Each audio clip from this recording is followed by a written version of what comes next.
Welcome, everyone, to episode 48 of the Ghiyam podcast. We're going to be sharing a little bit about what to expect this week spiritually and energetically, what kind of challenges we might go through. And I'll share with you some deep yet practical kabbalistic tools of how we can manifest miracles in our lives. I always like to share kind of upcoming events that you may be interested in. I will be continuing my global tour with my next stop in Paris on July 13th. So we have people flying in from all around the world for Manifesting Your Soul's Destiny. Every one of my seminars is unique, and I do change up the topics and content, despite maybe the titles being the same. So if you would like to join us, that'll be July 13th.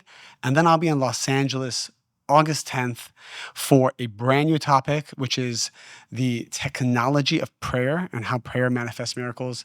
And then I will be in Miami, September 7th.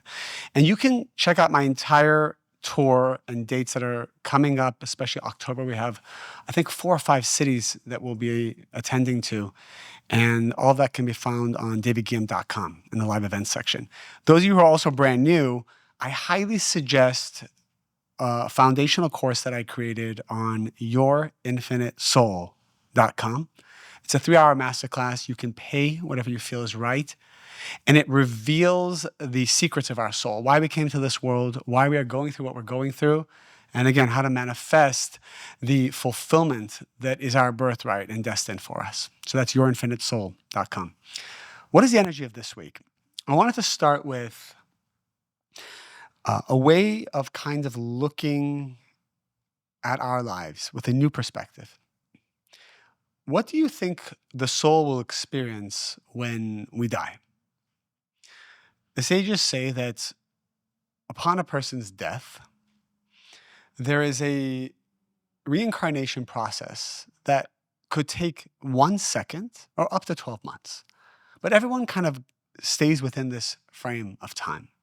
And there's a lot of factors that contribute to when a soul comes back to this world and for what reasons and what part of the soul. Many times we've corrected a part of our soul, but another part needs to come back.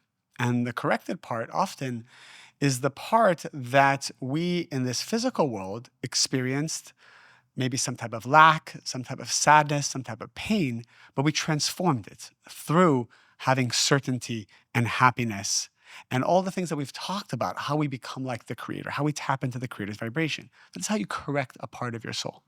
So the parts that are uncorrected, the parts where we're still scared, the parts where we still have anger and jealousy and are trying to control and micromanage, the parts of us where we always feel like we're the effect, we're still needing validation, we feel totally out of control. Those are the parts that aren't corrected. And so the soul has to come back to fix. But upon death, the soul actually experiences complete clarity about what life in this physical world was like.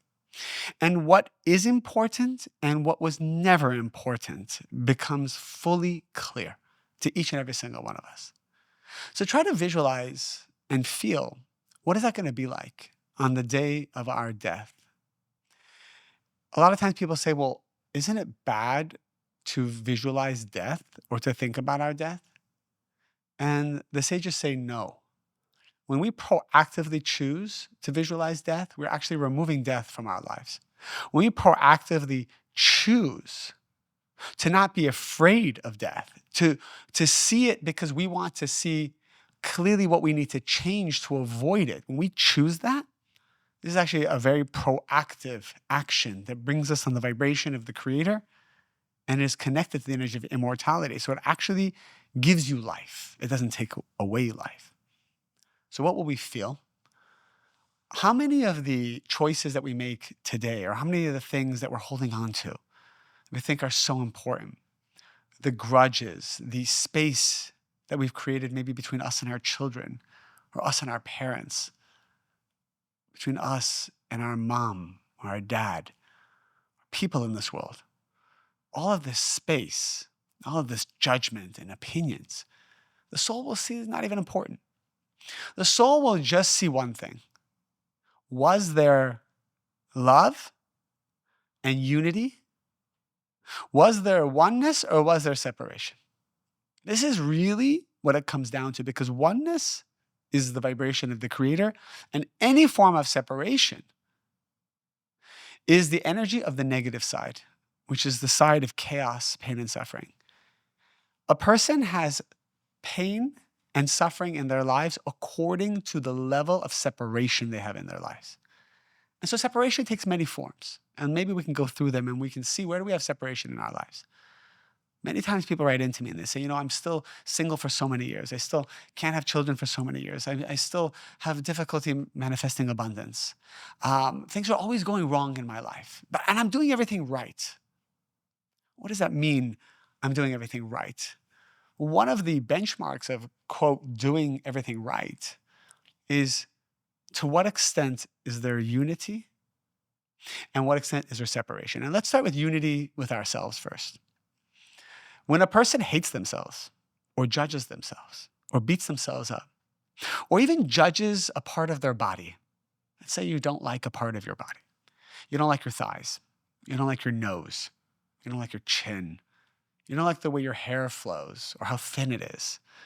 You don't like the fact that it can't grow long. You don't like the shape of your eyes.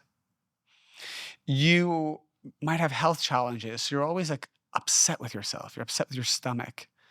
You're upset with your voice. You're upset with the way maybe your body can't create muscle or lose weight. To the extent that we're upset with ourselves, to the extent that we're judging ourselves, it's to the extent that we don't have unity with ourselves, so there's space. And that space actually creates more negativity and more disease. Wherever there is space, there is the negative side. There is the angel of death. And so things begin to die. When there is unity and wholeness, then the light of the Creator can rest there. It says that the expression is that the Shekhinah, the Zohar talks about the Shekhinah, which is the aspect of the light of the Creator. It's the female aspect of the light of the Creator, which dwells in this world, begins to rest on our body. And this is why many times autoimmune diseases and diseases in general come from our own judgment of ourselves, our own movie making that we have about things that aren't even happening. To the extent that a person's creating movies in their minds about what other people are thinking about them, saying about them, judging them, not judging them, the movies are creating space in your own body and between you and other people. We live in a very polarized time. There's right and wrong according to every human. There's a political view that is right and a political view that is wrong. There is a country that is right and a country that is wrong. And every time you get to a scenario where there's a winner and a loser, there will be chaos. In every scenario. In the 13 years or so that I've been in the business world, having a company, I have seen that any time there was a deal structured or an arrangement or even a product that was made that had a winner and a loser, always there was chaos. Even if it worked out in the beginning, there was chaos in the end. Blessings only come when there are two winners, when everybody wins. Now, everyone's trying to solve the world's problems, and sometimes we're just trying to solve our own problems. I'll tell you something. The sages tell us we do not need to try to solve our problems. Actually, do not focus on solving your problems. Whatever you're trying to solve right now, stop trying to solve it. The more you try to solve your problem, you're actually creating more separation in space. Instead, try to solve the only problem that exists, which is the space between us and the light of the Creator, which also includes the space that we have within ourselves. To the extent that you have a desire, as your primary desire, to be with the light, to understand the Creator, to understand the Creator's qualities. What does it mean to have the Creator's vibration? And the Kabbalah is teaching us all of these things. Kabbalah is teaching us, well, the Creator has certainty and the Creator has wholeness and the Creator is always a giving force. And so we're going through all of these lessons of how we become the Creator. To that extent, that is our primary goal and desire, the Creator will then come down into this world because we have created a vessel now for the Creator to come down, and the problem gets solved. Brilliant politicians, lobbyists, diplomats aren't the ones who solve problems. You do not choose who you marry. You do not choose your children, meaning your logical mind's not choosing it. We think we choose our wives or our husbands, but actually that is chosen for us once we reach a spiritual threshold of transformation. It could be anger. A person has anger their whole life, and the moment they transform or at least soften that anger, they reach a vibration they reach this vibration by creating a vessel that holds more of the light of the Creator, which then allows their wife, future wife or husband, to come to them, like literally just come to them. So it's not that you chose them. You may think that you were at an event and you saw her from across the room and then you knew that she'd be your wife, but that was already created the day before by the Creator, because you drew the Creator down the day before because of some spiritual work you did. And it could have been that you transformed your anger. Right now, a person often, I spoke to a few people recently who they're such type A personalities that they're always trying to fix everything and solve everything because that's what they're used to. And so they're trying to use the type A personality also to attract the soulmate. There are timelines of when I need to date and when I need to be engaged and when I need to be married and when to have children. It's like they have it all planned out. How are we using our logical mind, which is so incredibly limited? We have very little information. We do not understand this universal GPS. We do not know all the 8 billion souls in this world and what they're up to and what soul is meant for us. We have no clue. How in the world are we going to use our logical mind to solve the issue of finding a soulmate? You never will. The Creator made it so much simpler for us. This wisdom is teaching us, stop trying to solve it all. Let go. Even see how that feels when we say that. Just let go. Let go of who's the one. When is it going to happen? Where do I need to go? Where should I live? How do I execute X, Y, and Z? And focus on a different question. How can I connect with the light of the Creator right now? Just right now. And you ask yourself this question all day long. At this moment, what does the Creator want of me? Well, the Creator wants me to act like the Creator. Okay. Well, how do I act like the Creator right now? Every time the answer should be certainty, feeling whole, ABG, always be giving. How can I give right now? People come to events and the default is, how can I take? You walk into a coffee shop, you're immediately thinking about taking, even taking the coffee, taking some food. You see someone in the corner, maybe you want to talk to them, taking their energy. You see someone attractive, taking their energy. You see someone important, you see a celebrity, you see somebody, taking energy. This is the default of our soul. The default is we came to this world with what's called a desire to receive for the self alone, which is the essence of our tikkun, our soul's correction, which will always cause us to feel lack, fear, or doubt. And then we want to fill it. The minute we have fear or doubt or pain, we want to fill it. And the moment you just feel that pain and you try to fill that pain, disconnected from the light. And so there's darkness. And then the darkness creates lack, and then you want to fill it again, and the process keeps going. All there is our connection to the light of the Creator. And we have to remind ourselves of this all the time. All the problems in the world will be solved by this. Yeah, maybe eventually there'll be a treaty between these two countries and there'll be peace. But what even allowed the treaty to occur was a critical mass of people an hour prior transforming their consciousness. A critical mass of people, when they saw their child, drawing on the wall or spilling food on the ground, or they saw the credit card bill of their partner, they were spending too much money and they wanted to get angry and upset and controlling and scream and yell because they were afraid and they were insecure, they paused. And they said, what a gift. They just paused and said, what a gift. Maybe 10,000 people did that at the same second, and that created enough light and energy to actually bring two countries together to create peace. Now, these politicians think that they were brilliant enough to come up with the idea, but that brilliance even came from the critical mass of light that was revealed by the spiritual work of other people. Or maybe the politicians themselves. We don't know. But if every politician, every leader, spiritual or otherwise in the world, woke up in the morning and said, how do I reveal more light? Not how do I solve problems? Just how do I become more like the light? How do I become more like the light? The light will be fully revealed in every part of the world. I remember yesterday was my kids' first day off of school. So all the kids were home all day. And my son, my youngest son, said, can you sit and watch Peppa Pig with me? And I sat and I watched Peppa Pig for a good hour.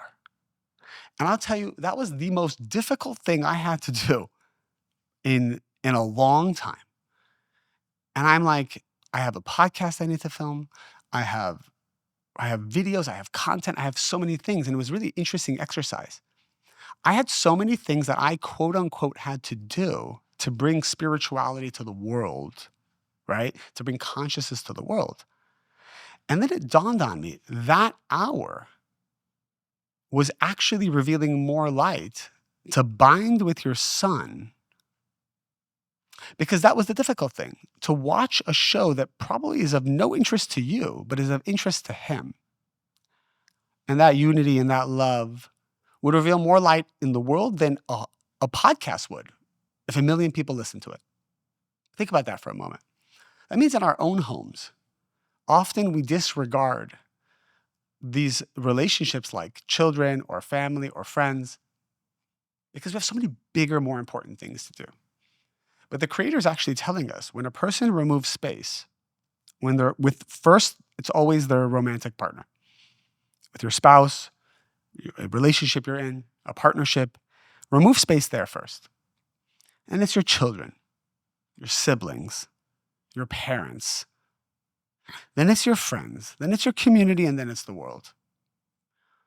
If you actually removed space just between you and your spouse, it would bring more light to the world than if you wrote a $1 billion check to a hospital or to help feed hungry people. Think about that for a moment. You removing space with your romantic partner, meaning you apologizing for something you did, not holding a grudge, not shutting down, not trying to weaponize your time or your energy or your sexuality, like actually just saying, I want to remove the space. I just want unity, whatever that means. And then creating that unity would reveal more light in the world than writing a check for $1 billion. And for some people, it's easier to write a check than to apologize. Whatever is difficult for us that will create unity, this is what's going to bring you your miracle. You want a miracle in business? You want a miracle in relationships? You want to have a miracle with your children? You want to protect your children, or you want to bring a soul down? You want to have a child? Look at the areas of your life where it's difficult for you to have unity. And pray for the Creator to give you the solutions, the wherewithal, the ability, the circumstance to create that unity. And let's all take a moment right now. What is the first image that comes to your mind of a place where you could have more unity to reveal light? The Creator will give it to you right now. Try to visualize that. What's coming to your mind? Who's the person or the circumstance? Some people are glued to their screens watching just chaos unfold, and it's creating more anger and more hatred inside of ourselves. That's just creating more disunity inside of you. Now let's transform this to light. How do we bring light to it? How do we bring unity? How do we wrap this in like a white healing light? How do we stop having opinions and just have one opinion, which is, how do I become like the light of the Creator? Your vibration will skyrocket the moment you surrender all of your logic. It's very hard. You know who it's hardest for? People who graduated with masters and PhDs and scientists. I remember my own brother, he's 11 years older than me. He's a wonderful physician, wonderful doctor, scientist. Studied no spirituality. And despite me being involved in Kabbalah for 25 years, Kabbalah found him 5 years ago. There was a thing he went through his life, and then he finally opened himself to Kabbalah and completely has now let go of the logical mind and is fully tapped into his spiritual soul. So much so that a patient can walk into his office and he already knows the spiritual cause of their pain before they even open their mouth. Wouldn't you rather have a doctor know the spiritual cause of your pain as opposed to just write you a prescription for some medication dealing with the symptom of your pain?